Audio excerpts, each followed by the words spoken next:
All right, check it out. Success. We have the TV mounted. Let's see it up close.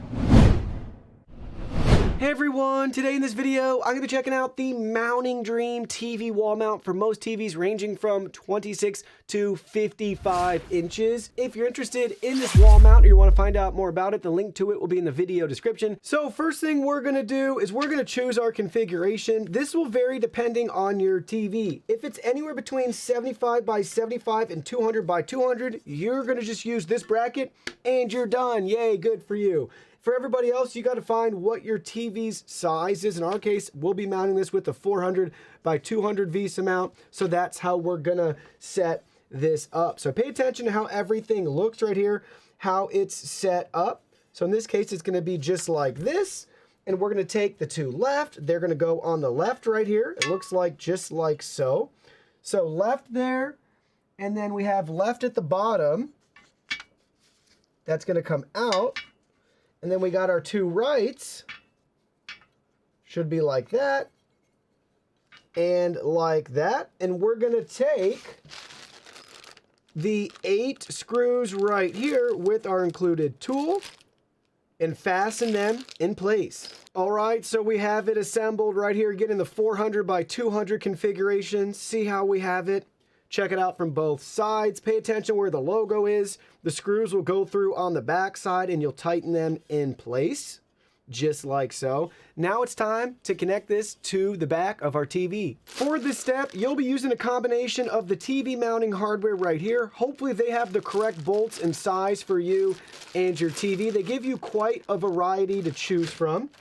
And we also have some additional hardware right here if you need any washers, brackets, everything right there for you. So you're looking at the back of my 55-inch on Roku TV. It's actually a 400 by 300, so I had to reconfigure the mount. And when you're going ahead and installing this, loosen these up. Don't tighten them down. You're going to need some flex and some give to make sure you can actually get all the holes to line up. And then once you have everything fastened in place, then I'd go ahead and retighten everything back down. For me, with this particular TV, we used the B screws that were labeled B. A's too small, C's too big, so we got lucky. Those fit great. And for the mounting hardware, we didn't need any spacers. It was flush right with the TV. Those would be helpful if you're, working in weird crevices or things. That's where you might need those spacers. So for us, we just used the L washers. We could probably have gotten away with the K ones as well, but we just used the L washers right there. We fastened everything in place, and now we're ready for the next step. So the next step is finding a stud and mounting the TV to the wall. So the TV is going to go right here. It's going to replace this smaller monitor that I already have mounted. So we're going to follow the same formula. For us, really easy because I can see the studs right here. You'll have to use the stud finder to make sure that you're going to get those leg bolts exactly where they need to go. But for us, I got to remove this one, and then we're going to mount the new one right in place there. And then we'll be ready to mount the TV. So I got the old monitor mount removed with my measurements from where I want this 55-inch TV being from the top. I was actually able to reuse one of the holes in the stud, but I did use a pen. I marked the other two, drilled them out, and now it's just time for us to tighten everything down in place. So for you, find your stud, measure your holes. You can use the included template if you want, drill them out, and then go ahead, get a nice, good wrench or socket if you have one, and then make sure you fasten them down nice and snug in place, all the while making sure it's nice and level. All right, so we got all 3 leg bolts fastened in place. Good luck if you're trying to do it with the included tool. You're definitely gonna wanna bring your own wrench or socket set.